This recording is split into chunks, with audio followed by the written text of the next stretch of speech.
Half of that $3.4 million belongs to me. My sister Lindsay's voice echoed off the wooden walls of the probate court. From the gallery behind her, our mother Marilyn offered a small, practiced smile. I kept my hands pressed flat against the smooth, cold vinyl of my dark blue care binder. The courtroom smelled of lemon floor wax and old paper. Beside me, Elliot Crane leaned in, and his leather chair gave a sharp squeak. "The final section of the video includes your mother," Elliot whispered, his breath barely stirring the air. "Once it plays, it becomes part of the public record." I turned my head. Mom was still smiling, looking at me like I was a stubborn child about to be caught in a lie. I thought about the spare key to my condo still sitting on her keychain, and I gave Elliot one small nod. He rose to his feet. "Your Honor, my client recorded this 3 days before his death." The judge looked over his glasses and nodded, prompting Elliot to reach for his laptop. 10 months earlier, the war began with a phone call at 17 minutes past 6 in the morning. The blue glare of my digital clock pierced the dark of my bedroom. I reached for my phone, feeling the freezing metal edge against my palm. I could already smell the stale unbrewed coffee grounds in the kitchen down the hall. Teresa from the home care agency was on the line. "Audrey, your grandfather had a stroke. The ambulance is taking him to Memorial." I threw off the covers. As a regional operations director for a hospital supply network, I handled logistics and crisis management for a living, so panic was a luxury I could not afford. At 39, I lived alone in a condo.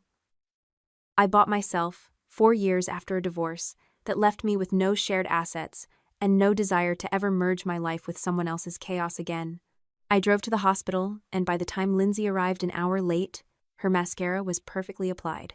"Did he say anything before he lost consciousness?" Lindsay asked the attending doctor. She did not ask how he was, and she did not ask if he could recover. Mom grabbed my arm, her nails digging into my sleeve. "You should have been sleeping at his house, Audrey. If you were there, this would not have happened."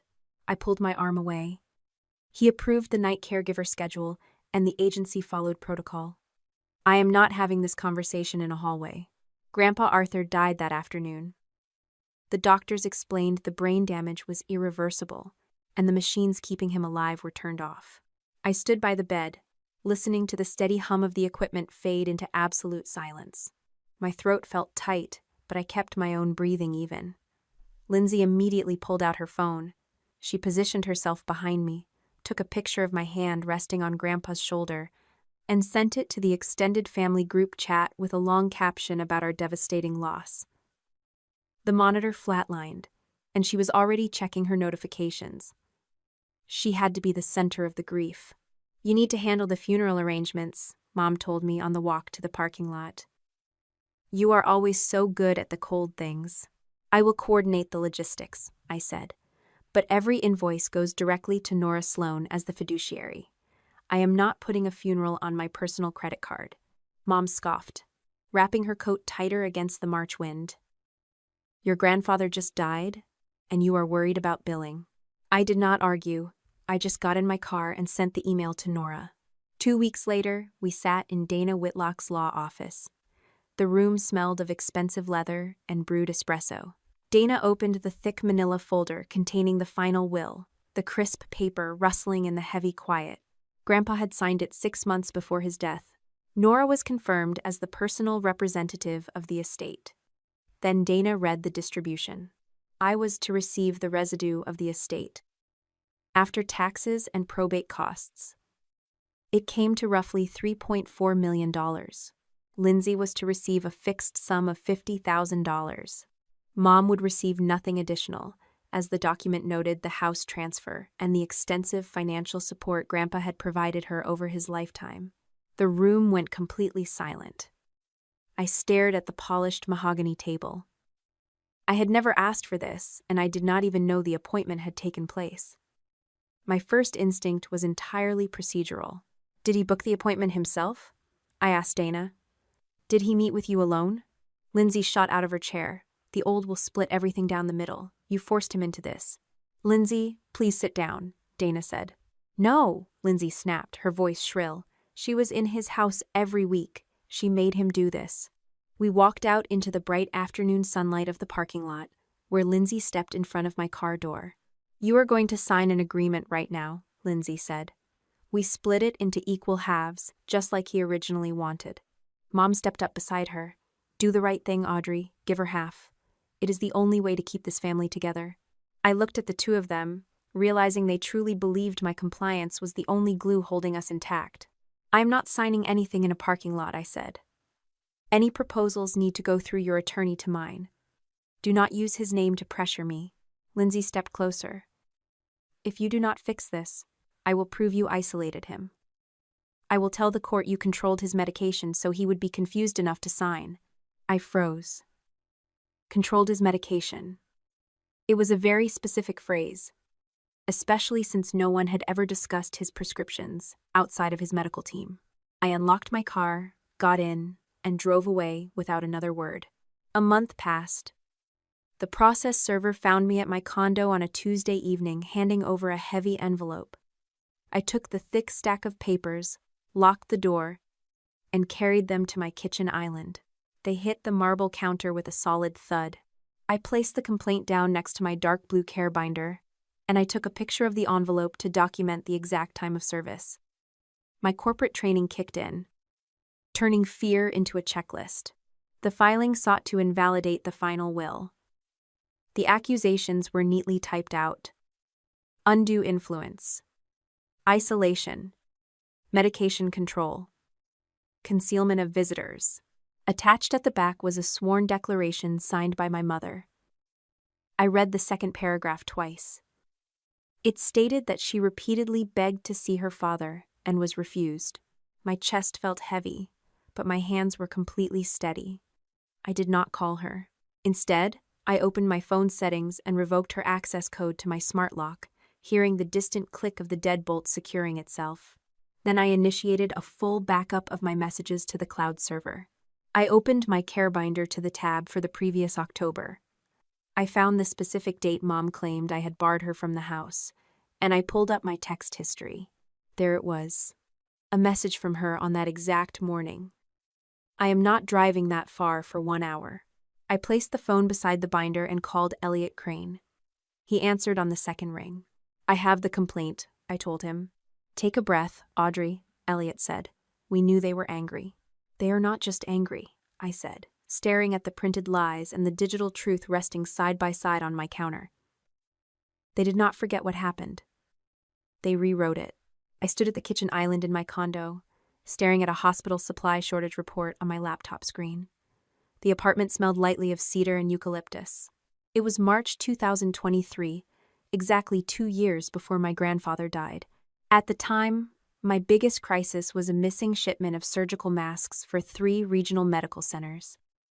My emergency fund sat comfortably at 14 months of living expenses.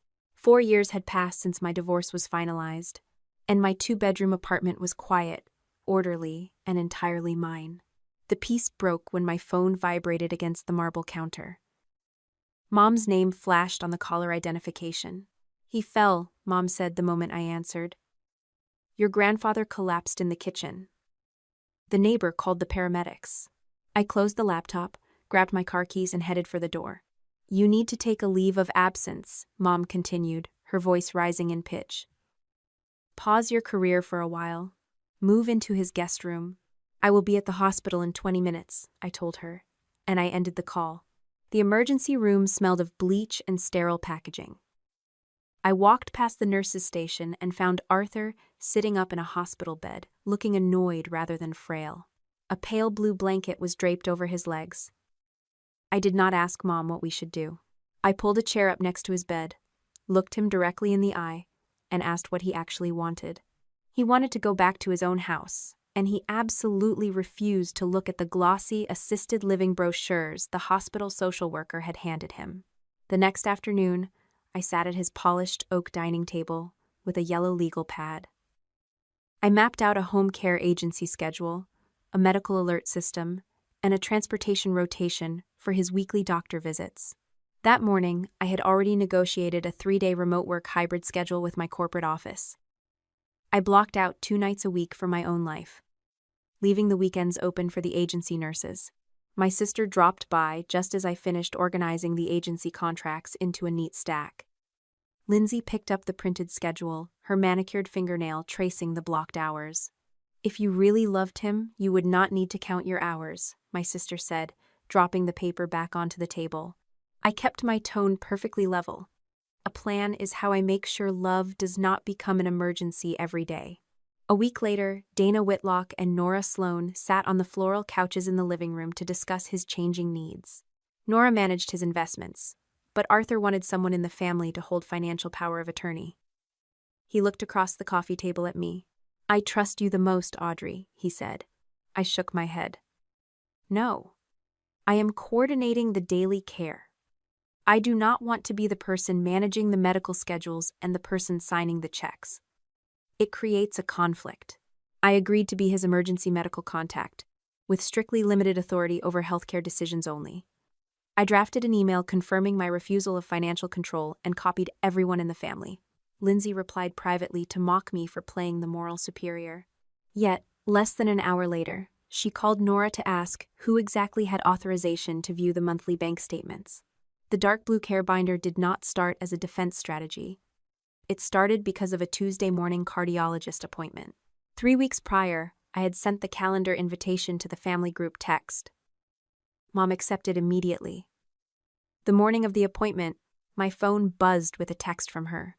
She had scheduled brunch with Lindsay and would not make it. I drove him to the clinic myself. 2 days later, my aunt called me, furious. Mom had told the extended family that I took Grandpa to the heart specialist and deliberately refused to tell anyone he was going. I did not argue in the group chat. I printed the original invitation, Mom's acceptance, and her cancellation text. I punched holes in the paper, placed them in a blue binder, and wrote a single line on the index page. Invitation sent. Accepted. Cancelled by Marilyn. Arthur watched me snap the metal ring shut. "Why are you writing all that down?" "Because the story keeps changing after the day is over," I said. My sister rarely visited unless she needed an audience. One Sunday, she arrived with an expensive bouquet of lilies. She spent 10 minutes taking selfies with Arthur in his armchair. Then the real purpose of the visit began. Lindsay sat on the sofa, put her phone away, and leaned forward. "Grandpa, does this house still have a mortgage?" she asked. He blinked, adjusting his wire-rimmed glasses. Before he could answer, she fired another question. "Who is the beneficiary on the brokerage account, and is that old will from 5 years ago still valid?" I walked into the living room and set a glass of water on a coaster. "Any questions about finances need to go to Nora." Lindsay stood up, her face flushing bright red. "You are trying to hide things from your own sister." Arthur sat quietly in his chair, listening to every word, but he did not intervene. After she stormed out, I opened the blue binder and logged the time of her visit and the exact questions she asked. That evening, I was back in my condo, reviewing a risk management lecture for an online certification. The rain tapped against the glass of my living room window. A colleague texted, asking to grab dinner. I typed out a yes. My phone immediately buzzed with a voicemail notification.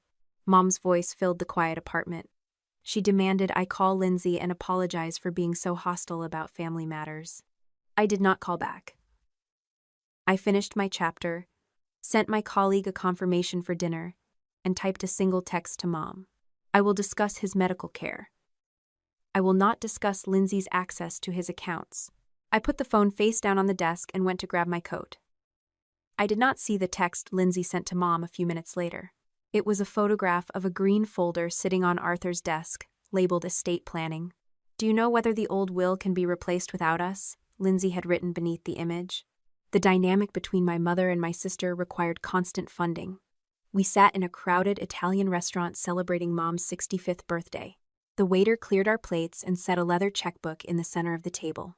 Lindsay patted her designer handbag, feigning a sudden gasp, and announced she had forgotten her wallet. She had done the exact same thing when I was 16 working a summer job, while her allowance was always protected as an investment in her future. I pulled out my credit card, calculating the total for my meal and Arthur's dinner, and left exactly that amount. Mom stared at the remaining balance. She called my actions cold and entirely unnecessary.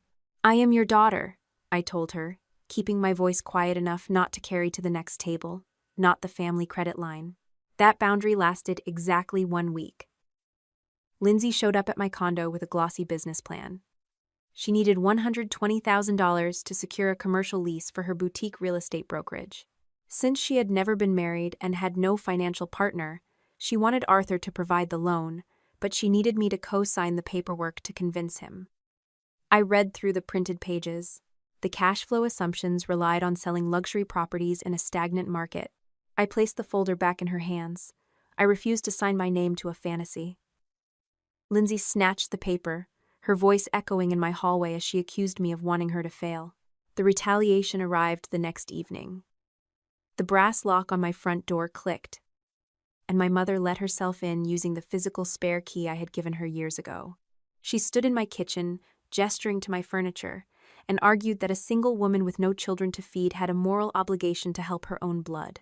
I pulled out my phone, opened the security application, and permanently disabled her smart lock access. I did not ask for the physical key back yet. I simply told her I had paid Lindsay's rent during an emergency 3 years ago, but I refused to finance a lifelong pattern. "Your grandfather will remember who has a heart," Mom warned, turning toward the door. "I do not build my life around being named in a will," I replied. Arthur was not blind to the machinery of our family. By July, 8 months before his death, the relentless requests for cash had forced him to sit down with his accountant. He requested a comprehensive review of his lifetime support ledger. He brought it up while we were sitting on his back porch drinking iced tea. He did not yell or express outrage. He simply listed the reality: tuition payments, a housing down payment, 2 massive credit card rescues, and a failed business loan. Over the years, he had handed Lindsay roughly $620,000. Mom had received a house and debt relief. I had received birthday checks and repaid a short-term car loan in full. Arthur set his glass on the wrought iron table. He asked what I would do if he left me a larger portion of the estate than anyone expected. I looked at the garden, refusing to engage with the hypothetical scenario. I told him my caregiving schedule had nothing to do with his bank accounts. I advised him to meet with his attorney alone if he wanted to make any adjustments. "Why will you not come with me?" Arthur asked, studying my face. "Because if anyone ever questions your choice, I want the answer to be yours," I said. I gathered my keys and walked through the house toward the front door. Before I reached the entryway, I heard Arthur pick up the landline phone in the study. He dialed a number, his voice carrying through the quiet hallway. He asked to speak with Dana Whitlock. I stopped walking, listening to the dry, steady tone of his voice. He requested a private appointment to change his estate distribution. He explicitly stated that he would arrange his own transportation through the home care agency. "I want Audrey nowhere near the signing," Arthur told his lawyer. "If Lindsay challenges it, I want there to be nothing she can put in Audrey's hands." In September, 6 months before his death, a driver from the home care agency picked Arthur up at 10 in the morning. I was standing in a fluorescent-lit conference room 30 miles away, presenting a quarterly supply chain report to the hospital board. My digital calendar and corporate presentation logs captured my exact location. I did not know the black sedan had pulled into the parking lot of Dana Whitlock's law firm. I would piece the timeline together much later through legal invoices and sworn testimony. Dana met with him alone behind closed doors, asked him to detail his assets, and verified his mental capacity with 2 independent witnesses. He signed the final document without a single family member in the building, and the firm locked the original in their heavy steel vault. Nora Sloan received her instructions regarding her executor duties, and I was told absolutely nothing. Life continued without any obvious shifts, but the careful construction of their lawsuit had already begun. The following week, I emailed Mom 3 different time slots for a weekend visit. She selected Saturday afternoon, only to cancel 4 hours beforehand because Lindsay was hosting a luxury property open house. 3 days passed. A distant aunt called me, her voice sharp with judgment, demanding to know why I was keeping a daughter away from her elderly father. My jaw tightened, but I did not waste breath arguing with extended family. I simply forwarded the email thread and the cancellation text to Elliot Crane. He had not been retained for litigation yet, but his advice over the phone was crisp and simple. Save the original messages and do not edit a single word. The trap tightened further a few days later. Teresa and a registered nurse stood in Grandpa's kitchen, conducting a mandatory medication inventory. The house smelled faintly of rubbing alcohol and brewing tea. Mom sat at the marble island, squinting at an amber plastic bottle, complaining she had left her reading glasses in the car. She held the bottle out to me. I took the plastic container and read the dosage label aloud. Lindsay walked through the back door at that exact second, lifting her phone. The camera shutter clicked. "Look at Audrey running the whole pharmacy," Lindsay said, offering a bright, artificial smile. I set the bottle back onto the counter, right next to the nurse's clipboard, and looked my sister in the eye. "Do not post his medical information online." Lindsay slipped the phone into the pocket of her tailored coat. "I was just taking a family memory." She agreed not to post it, but she kept the file. The final tipping point occurred during a Sunday brunch at the house. My phone buzzed with an urgent vendor escalation, forcing me to step out onto the front porch. I paced the wooden deck, entirely focused on delayed shipping manifests and supply shortages. Inside the house, Arthur sat quietly in his leather armchair, his eyes closed, giving the perfect impression of sleep. Lindsay and Mom lingered in the adjacent hallway. I did not hear a single word of their conversation. I would not know what was said until the transcripts were produced during the discovery process. Lindsay lowered her voice, explaining to our mother that if Grandpa changed his will, they would use my blue binder and the medication management to prove I completely controlled him. Mom asked if a judge would actually believe that story. Lindsay assured her that a grieving daughter and an excluded granddaughter would always sound more convincing in a courtroom than the woman who walked away with the money. Arthur did not open his eyes. He did not confront them or demand an explanation. When the brunch ended and everyone went their separate ways, he waited exactly 1 hour before picking up his landline telephone. He called Elliot Crane. My grandfather detailed the entire hallway conversation, refusing to let his legacy be twisted into a weapon against me. Elliot advised him against screaming matches or uncontrolled audio recordings. Instead, Arthur decided to invite them back for a formal, open discussion about the estate. He would place a camera directly on the mantel, entirely in plain sight, and announce the recording to the room. The plan was clean and procedural. Give them the opportunity to speak the truth, or force them to own their lies on a digital record. Elliot agreed to arrange a secure courier to transfer the memory card immediately after the meeting concluded. Before hanging up, Elliot asked a final question. He wanted to know if he should inform me about the upcoming meeting. "No," Arthur replied, his voice firm and absolute over the phone line. "If this becomes a fight, she must be able to say she did not build the weapon." I watched the digital file so many times in the months following the trial that I memorized the exact cadence of their breathing. The footage was recorded 3 days before my grandfather died. A small black camera sat directly on the brick mantel in the living room, completely visible to anyone walking through the front door. Arthur sat in his leather recliner, looking straight into the lens. He stated the date, the 4th of March, 2025, and announced that the conversation regarding his estate was being recorded to prevent future confusion. Lindsay shifted on the floral sofa, crossing her arms. She immediately asked if the recording was my idea. The old man shook his head, his voice raspy but perfectly clear. He told them I had no idea the meeting was taking place. Mom nodded her approval, smoothing her skirt. She genuinely believed the camera would capture her playing the role of the devoted, concerned daughter, creating a flawless piece of evidence for herself. Then Arthur laid out the reality. He did not read the exact dollar amounts, but he explained that the residue of the estate would go to me. He reminded them of the massive financial help my sister had received over the decades, and he noted that I had handled his daily care without ever requesting financial authority. That practiced charm dropped from my sister's face. The corners of her mouth tightened into a hard line. She argued that the old will split everything evenly, claiming she should not be punished just because she needed help in the past. Grandpa kept his hands folded in his lap. "Fairness did not always mean dividing the same number twice," he told her quietly. Lindsay leaned forward, her voice dropping into a harsh, threatening register. She declared that if he kept that decision, she would contest the will in court. Arthur asked her on what grounds. Without hesitating, my sister looked at our mother. Lindsay stated that Marilyn would testify under oath that I had prevented family members from visiting, isolated him, and heavily controlled his medication. Silence hung in the living room. The grandfather who had bailed them out of every crisis stared at his only daughter. He asked Mom if those accusations were true. Mom refused to meet his eyes. She looked down at the coffee table and muttered that if he just split the money equally, nobody would have to say such painful things. Lindsay offered a cold smile. By the time anyone proved the story false, she reminded him he would already be in the ground. Arthur did not yell, and he did not throw them out immediately. He simply turned his head and looked directly into the camera lens. "Elliot," Arthur said, addressing the lawyer who would eventually receive the file. "If they take Audrey to court, preserve every minute." The meeting ended, and my grandfather ordered them out of his house. Within the hour, he handed the original memory card to a bonded courier sent by the law firm.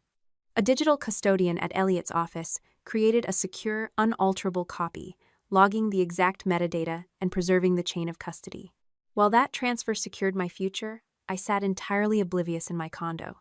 I spent that exact hour finalizing a presentation on inventory logistics, drinking lukewarm tea, and assuming my family was simply having a quiet Tuesday.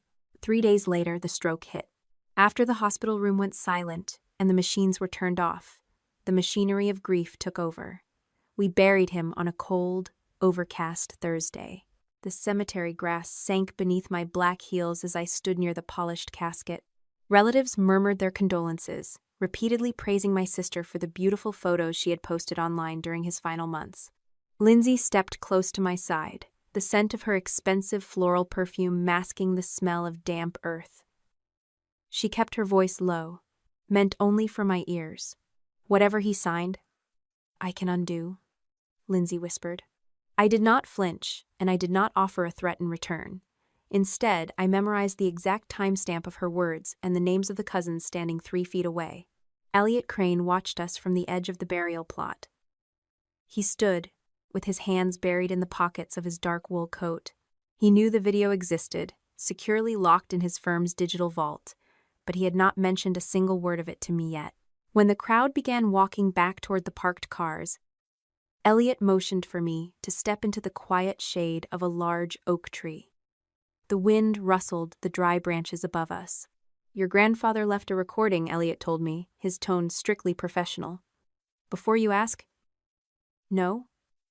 It does not automatically win the case." I looked back toward the road, watching my mother and sister climb into a black sedan. "And the part you need most," Elliot added, his voice softening just a fraction, "may be the hardest part to play." The demand arrived in a heavy ivory envelope delivered by a process server at my office. I sat at my desk, the hum of the air conditioning unit filling the room, while I read the formal request from Lindsay's legal team. They wanted $1,700,000, a signed non-disclosure agreement, and an immediate dismissal of the probate contest. In exchange, Lindsay would drop the will challenge and Mom would retract her accusations of elder abuse. My hands did not shake as I scanned the fine print of the settlement offer. Mom called me on my cell phone 5 minutes later.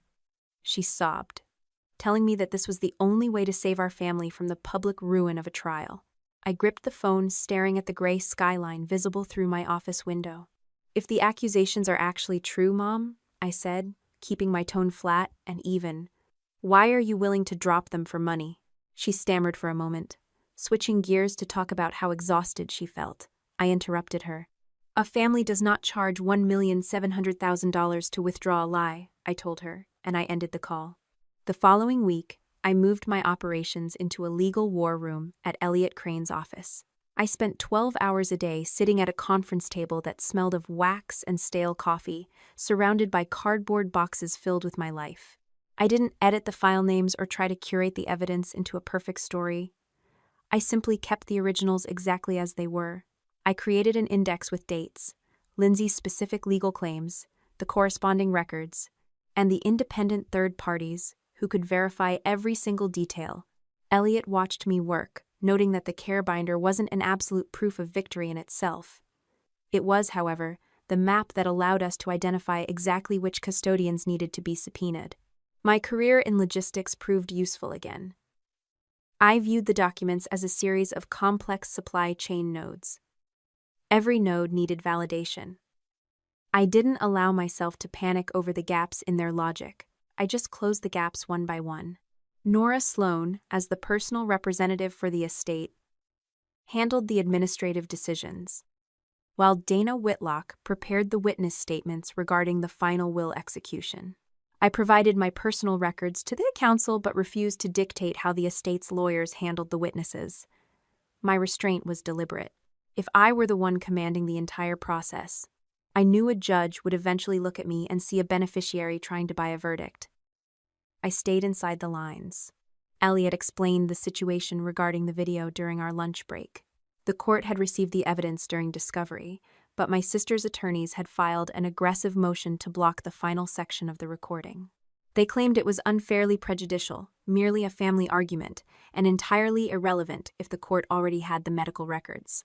The judge hasn't made a final ruling on the admissibility of that last segment, Elliot said, tapping his pen against his legal pad. It will be much more effective if she denies the threats under oath first. If she lies on the stand, we can use the video to impeach her testimony.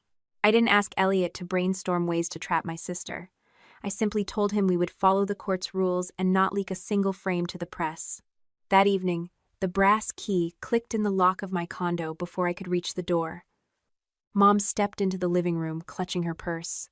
She had used the physical spare key I had given her years earlier, the same key she had never returned after I disabled her smart access. She started to cry, telling me that Lindsay was just scared of being abandoned and that Grandpa had given me too much power. I stood by the door, refusing to offer her a seat. I told her that all future communication regarding the estate needed to go through our attorneys. "You always saved us," Mom said, her voice dripping with desperation. "Why are you being so cruel now?" "That is exactly why you thought I would pay," I said, and I didn't offer a hug or a glass of water. I simply opened the door, waiting for her to walk out. I didn't take the key from her hand just yet. I saved that for later. The final realization occurred when the discovery responses arrived. Lindsay had signed a verified document stating she had never discussed a will contest with anyone while Arthur was alive. She claimed I had isolated him and controlled his medications. I opened the care binder, pulled up the calendar logs, and cross-referenced her answers with the text messages. She hadn't just misinterpreted history. She had committed to a specific, provable falsehood in a sworn document. I stared at her signature on the last page. She had created the mechanism for her own downfall. If she repeated those denials in front of the judge, the authenticated recording could be used to dismantle her credibility in real time. I looked over at Elliot, who was sorting through a stack of bank statements. I pointed to her verified discovery answers and felt a strange, cold clarity. "Do not warn her what the record says," I told him, closing the binder. "Give her every document the rules require. Then let her choose whether to tell the truth." Lindsay walked into the deposition room with the practiced grace of a luxury real estate agent preparing to close a high-stakes deal. She wore a tailored beige suit, her hair pulled back into a sleek, expensive knot that caught the artificial office light. I sat on the opposite side of the mahogany table, my own legal counsel flanking me. Lindsay didn't look my way. Instead, she offered a polite, distant nod to the stenographer and took her seat as if she were the one in control of the morning. "I visited my grandfather at least once every week," Lindsay said, her voice steady and bright. She leaned forward, resting her chin on interlaced fingers. "But every time I tried to arrange a time, Audrey would change the schedule or claim he was too tired to see me." My lawyer pushed a copy of the calendar messages across the table. Lindsay glanced at the paper but didn't bother reading the text. She shrugged, an elegant, dismissive movement of her shoulders. "I suppose I often felt unwelcome," she amended, adjusting the narrative to avoid a direct lie she could be pinned on immediately. It was just an atmosphere she created. I tried my best, but she was always the gatekeeper. She denied asking about bank accounts. She denied knowing anything about the updated will. When asked if she had ever discussed a formal legal challenge while our grandfather was still alive, she shook her head firmly. "Never," Lindsay said, her eyes wide and entirely sincere.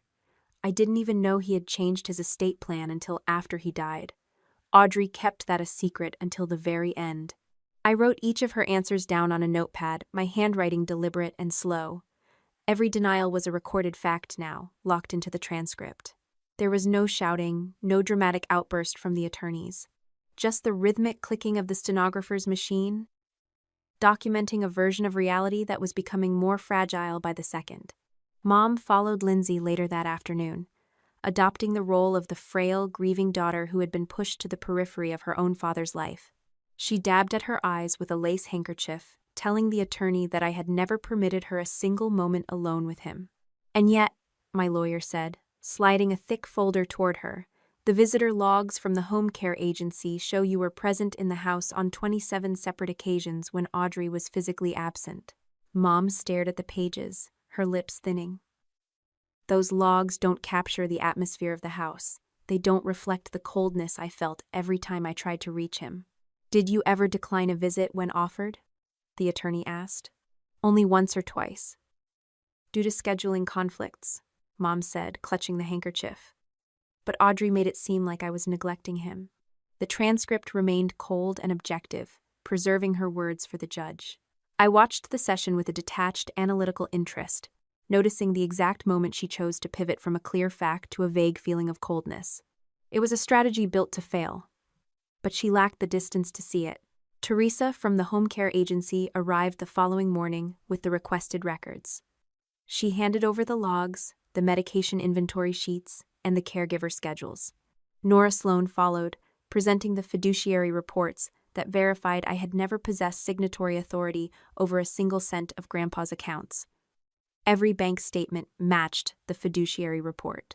There was no missing money, no transfers to my private condo, and no evidence of predatory control. I checked the nodes on my evidence map, crossing out the isolation claim, the financial control claim, and the medication management allegation.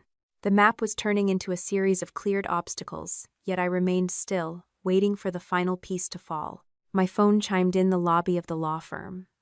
It was a digital production packet containing years of text history recovered from Mom's cloud account. I sat on a bench and began to read through the messages between Lindsay and Mom.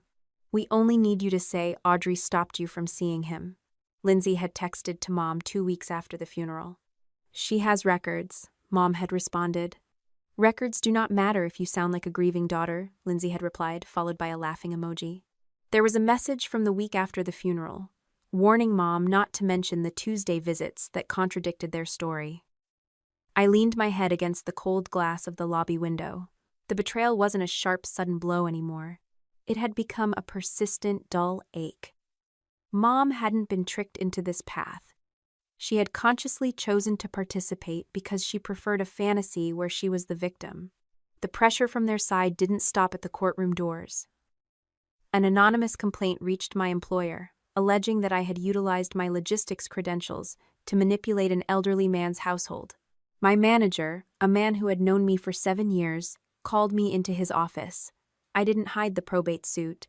I handed him the business card of my counsel and a brief statement confirming the pending litigation and the lack of validity in the allegations. He examined the paperwork, asked about my current project load, and let the matter rest. I kept my head down, meeting my deadlines, refusing to let them poison my career. Meanwhile, Lindsay began posting vague, thinly veiled rants online about caregivers who weaponized their positions to become beneficiaries, careful not to name me directly, but clearly poisoning the well of my reputation among our acquaintances. Then came the medication box photo. Lindsay's legal team filed the image as a key piece of evidence, presenting the cropped version to the court. They argued it proved I was forcing Arthur to take medications against his will. Mom signed a supplemental declaration, claiming I had unilaterally decided his dosages while ignoring his protests. The photograph showed me standing next to him, holding the amber bottle while I read the label. I remembered that morning. Teresa and a nurse had been standing right there, conducting a formal inventory. Mom had forgotten her reading glasses, so she had asked me to read the instructions for her. The crop had surgically removed the nurse, the agency clipboard, and the witnesses from the frame. I looked at the image, my pulse quickening. If the agency hadn't kept the original file, this single distorted image could create enough doubt to derail my entire defense. "They're painting me as a predator," I told Elliot. my voice finally showing a trace of frustration. If that file is gone, they win the narrative. Elliot didn't answer immediately. He stared at the distorted image, his expression grim. We have to find the source. If they have a file, the metadata might still exist. We need the full resolution. I spent 3 hours on the phone with the home care agency, trying to track down the nurse who had been on shift that day. The agency had recently updated their archival systems, and the initial search returned nothing. I walked out of the office into the humid evening, the city lights beginning to blur in the distance. The threat felt closer now, a tightening coil. If Lindsay's team could convince a judge that I had manipulated his medical care, the validity of the entire will would crumble under the weight of an elder abuse finding. I was at my desk when Teresa finally called back, her voice breathless. The primary system had cleared the image, but the nurse had uploaded a full-resolution copy to the Quality Review Archive after Lindsay had taken the unauthorized photo. It was a privacy incident, and they had kept the complete file to document the breach. My hands stopped midair. I pulled up the archive, downloaded the original, and clicked open the file. The nurse, the clipboard, and Mom's clearly visible face were all there in high definition. Metadata pinned the time and date directly to a standard medication inventory appointment. I set the laptop down and closed my eyes for a long moment, the tension in my shoulders finally unraveling. The lie wasn't just debunked, it had been recorded and filed in a way that made the falsification of the evidence clear to any impartial observer. Lindsay had walked right into the archive. She had left a digital signature on her own weapon, and now it was about to backfire. The full-resolution photograph appeared on my laptop screen like a jagged piece of a puzzle finally clicking into place. There were Teresa, the nurse, and Mom all standing in the kitchen, completely unconcerned, while Arthur sat at the table. The metadata attached to the file pinned the image directly to a routine medication inventory appointment.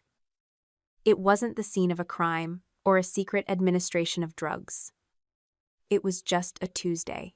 The original document from the nurse's records matched the schedule perfectly, confirming that every dosage was authorized by the physician and managed through the standard nurse line. I didn't need to shout about my innocence. I didn't need to label my mother a liar in front of the judge. The documents were cold, precise, and entirely devastating to their narrative. I handed the full image and the inventory notes to Elliot Crane the next morning. He reviewed the metadata, his expression softening for the first time in months. He updated our evidence map, crossing out the medication control allegation with a thick black pen. 2 independent sources had now demolished the core of their abuse claim. We have them on the facts, Elliot said, tapping the folder. Now we have to keep them there. The week leading up to the trial felt like standing on a cliff edge while the tide slowly rose. We gathered Dana Whitlock, the driver who had taken Arthur to the office, and the 2 witnesses who had been present for the signing of the final will. Dana spent hours rehearsing her testimony, focusing on the clarity of the capacity note she had taken that day. One of the witnesses, a retired accountant who had been a longtime friend of my grandfather, recalled the exact phrasing Arthur used during the signing. He said Audrey would be angry that he didn't tell her, the witness explained during our final preparation session. He said that was exactly how he knew the choice was his. The phrase didn't sound poetic, and it didn't sound like a speech from a movie. It sounded exactly like the stubborn, dry man who had raised me. We gathered for a final pretrial hearing in a small room off the main probate court. The air felt thin, recycled, and entirely devoid of life. Lindsay and Mom sat on the other side of the table, whispering to their counsel. The judge listened to the arguments regarding the video recording. He decided he would allow the portions where Arthur confirmed he understood his estate and explicitly stated that I had not pressured him. However, he placed a temporary restriction on the final, heated segment where my sister and mother threatened to contest the will. He ruled that it remained inadmissible, unless the testimony given during the trial made it necessary for the purpose of impeachment. Lindsay's attorneys looked relieved, nodding at their client. They believed they had successfully removed the most damaging evidence from the record. They were convinced that if they could keep the judge from hearing the threats, their version of the grieving family would prevail. I sat quietly, watching the light catch on my sister's diamond earrings. They were confident, and their confidence was exactly what I needed. Back at the law firm, the cracks in their coalition began to show. The mounting attorney fees were draining the reserves they had been so desperate to secure. Lindsay demanded that Mom refinance her own home to keep the litigation moving forward. Mom pushed back, reminding my sister that the entire legal strategy had been Lindsay's idea from the start. Lindsay retaliated by pointing out that Mom had signed the sworn declaration and was now just as liable for the legal costs. They started blaming each other for the lack of progress. I heard reports of these arguments through counsel, but I refused to interject. I wouldn't provide the bridge they needed to rebuild their alliance. The evening before the trial, Lindsay's lead attorney urged her to decline taking the stand. He knew the documentary record was strong and that the risk of her testifying was high. Lindsay ignored him. She was convinced that her charm, her tears, and her practiced ability to tell a compelling story to potential real estate clients would be enough to persuade a judge. She wanted the spotlight. She wanted to be the victim who had finally found the courage to speak up against her greedy sister. Elliot turned to me in the office, his eyes tired. "She's going to get on that stand, Audrey. She's going to stick to the script they wrote together. Do you want to watch the video again before tomorrow morning?" I stood up, gathering my coat. The idea of listening to that final segment alone in a dark office felt like an intrusion into a memory that didn't belong to me anymore. "If that video gets played," I said, my voice steady, "I want to hear it for the first time in the same room where they decided to lie." That night, I didn't practice my own testimony. I didn't drink wine or obsess over the details of my cross-examination. I simply went home and slept. I had done the work. The records were sorted, the facts were verified, and the trap was set. The morning of the trial, the air outside the courthouse was crisp and sharp. I walked through the security metal detectors, my mind clear. Inside the courtroom, the wooden panels seemed to loom over us. Clerk called the name Lindsay Hale.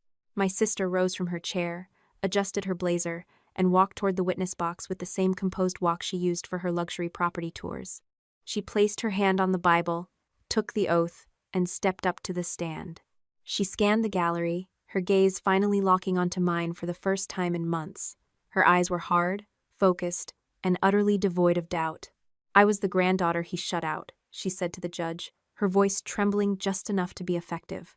I looked at her, at the woman who had spent decades playing the victim while taking everything she could, and I felt nothing but a distant, cold curiosity. The stage was set, the lie was spoken, and the path to the end had never been clearer. My sister had successfully cleared the final hurdle to her own destruction. All she had to do now was finish her story, and I would be waiting to see if she could live with the ending. The judge shifted in his chair, leaning forward to catch every word of her crafted, rehearsed grief, completely unaware that he was about to witness the moment the entire illusion would collapse. I tucked my hands into my pockets, feeling the solid, familiar weight of the binder against my side, and waited for the first question to be asked. Everything I had worked for was about to be decided in the space of a single heartbeat. By the time Lindsay reached the center of her testimony, she had rebuilt the same accusation she had repeated for 10 months. According to her, I had isolated Grandpa, controlled his medication, and taken an inheritance that should have been divided equally. Mom watched from the gallery with the same faint, practiced smile she had worn when the trial began. I kept my hands flat against the dark blue binder, feeling the texture of the grain. My sister spent the next hour detailing a version of the past where I had been a cold, calculated gatekeeper. She claimed she had spent months trying to visit, only to be turned away by my excuses. My attorney, Elliot, waited patiently, his pen tapping a slow, rhythmic beat against the wooden table. When the cross-examination began, he didn't need to yell. He simply displayed the visitor logs and the original digital invitations. "Lindsay, you testified that you tried to visit at least once every week," Elliot said, pointing to the documents. "Yet these logs show that on 27 separate occasions, you either canceled at the last minute or simply never arrived." "I was doing the best I could," Lindsay insisted, her confidence wavering for the first time. "I had a career to manage." Elliot brought up the lifetime support ledger. He walked her through the $620,000 she had already received from Grandpa while he was alive. She shifted in her seat, her gaze darting toward the gallery. She dismissed the money as nothing more than a father's love, but the judge remained impassive, taking notes in a leather-bound book. Then came the moment that would define the entire proceeding. Elliot asked her clearly if she had ever discussed a formal will contest with Mom while our grandfather was still alive. Never, Lindsay said, her voice sharp and ringing with false conviction. I did not know he had changed the will until after he died. Audrey kept that a secret. She had walked directly into the trap she had helped build. Elliot turned toward the bench, his expression grave. Your Honor, the witness's testimony directly contradicts an authenticated recording already produced in discovery. I move to admit the final segment for the limited purpose of impeaching her testimony. The courtroom went still. The judge reviewed the foundation and the relevance of the request. He nodded, granting the motion. Elliot looked at me, a silent question in his eyes. He knew exactly what that final recording contained: the threat, the mention of Mom's perjury, and the cold calculation of a family waiting for an old man to die. I looked at Mom in the gallery. She was still smiling, convinced that whatever was on the tape would show her as a saint. I gave one small nod. The judge nodded toward Elliot. He turned the laptop toward the witness stand, placed one finger on the trackpad, and pressed play. Grandpa's voice filled the room, sounding exactly as he had that Tuesday. He confirmed they all knew they were being recorded. Then, the audio captured Lindsay's voice, sharp and greedy, demanding the will be changed. She detailed how Mom would testify that I had isolated him. She laid out the entire plot to frame me for abuse, to force a settlement. And then, there was the silence. The moment Mom was asked if the story was true and she chose to say nothing, the courtroom felt suffocating. Lindsay's face went pale, her mouth slightly parted as she stared at the screen. Mom stopped smiling, her fingers digging into the fabric of her coat. My sister started to speak, trying to call it an out-of-context argument, but Elliot simply held up the text messages that matched the recording word for word. By the end of the afternoon, the judge announced his ruling from the bench. Arthur had possessed testamentary capacity, the final will had been executed independently, and Lindsay had failed to prove undue influence. He directed the estate's counsel to prepare the written judgment and reserve the questions of attorney fees and sanctions for a separate hearing. As we walked out of the building, the sun felt blindingly bright. Elliot caught my arm for a second, his face grim. He explained that while the will was safe, the legal battle over fees and the public record of the trial had only just begun. I could hear my sister and mother arguing behind me, their voices rising in the parking lot. Lindsay turned. Her eyes narrowed with a frantic, desperate anger. You were supposed to keep your story straight, she hissed at Mom, and for the first time, I realized they were already beginning to devour each other. The written judgment confirming the validity of the final will arrived 6 weeks after the trial ended. It felt like a thin, clinical piece of paper to resolve years of calculated deception, yet its weight was absolute. The estate filed formal motions for attorney fees and sanctions regarding the litigation misconduct Lindsay had committed during discovery. By mid-April 2026, a separate hearing finalized the order. Lindsay was held personally liable for a substantial portion of the legal costs. The $50,000 Arthur had left her in the final will evaporated instantly, consumed by the debt of her own chosen war. She did not receive a single cent of the inheritance she had fought so desperately to claim. My sister's legal counsel filed a motion to withdraw shortly after the sanctions were handed down. During their final interaction in the chambers of the judge, I watched the attorney place his folder on the table. He didn't offer a polite farewell or a handshake. He looked at Lindsay and told her that she hadn't lost because I possessed more money, but because she had lied to everyone in that room, including him. The brokerage firm she worked for suspended her from all client-facing duties while they conducted an internal review of the trial transcripts. By late May, the relationship between Lindsay and the firm had permanently ended, driven by reputational risk and the undeniable reality of her dishonesty. A professional licensing review was opened shortly thereafter. I didn't cheer, and I didn't broadcast the updates to our extended family. I simply watched the silence grow. The bond between my sister and my mother shattered with the suddenness of a dropped vase. I was at the house on a Saturday in June, packing the last of my grandfather's personal effects, when I found them standing near the detached garage. Lindsay was screaming, demanding that Mom pay a share of the sanctions because the sworn declaration Mom signed had been the very anchor that sank their case. Mom shrieked back. calling Lindsay a manipulative architect who had coerced her into every single falsehood. I stood on the porch, listening to the two women who had spent years blaming me for their problems finally turn their full, vicious attention toward each other. I didn't step in to mediate. I didn't try to remind them that they were still family. For the first time, I allowed them to exist in the world they had built for themselves without my interference to smooth the edges. Mom reached out to me 2 weeks later, her voice thin and ragged over the phone. She claimed she was facing eviction from the home Arthur had originally transferred to her, as the mounting litigation fees and a lack of support had pushed her into a financial crisis. She asked if I would consider a temporary loan to help her find a smaller apartment. I sat at my kitchen counter, looking out at the city skyline. I had been paying for her insurance premiums, structural house repairs, and various monthly utilities for over a decade. I told her I would provide a list of community resources for housing assistance and give her until the end of July to transition, but I would not fund her lifestyle or sustain the lies that had cost us everything. She accused me of being a cold, vengeful woman who enjoyed watching her suffer. I remained silent, because the truth was far simpler. I wasn't being vengeful. I was simply finished with the bill. Lindsay approached me one last time in the parking lot of the estate property. She looked disheveled, her expensive suit replaced by a worn sweater. She told me I had taken everything from her. "Grandpa gave me an inheritance," I said, my voice steady against the wind. "You gave up everything else when you turned my care for him into evidence against me." Mom approached us, trying to interject with a plea to fix this privately, away from the eyes of the world. I took the physical spare key from my pocket, the one I had held onto since the day I disabled her smart lock access, and placed it into her hand. "There is nothing left to fix," I told them. I walked to my car, leaving them standing on the pavement.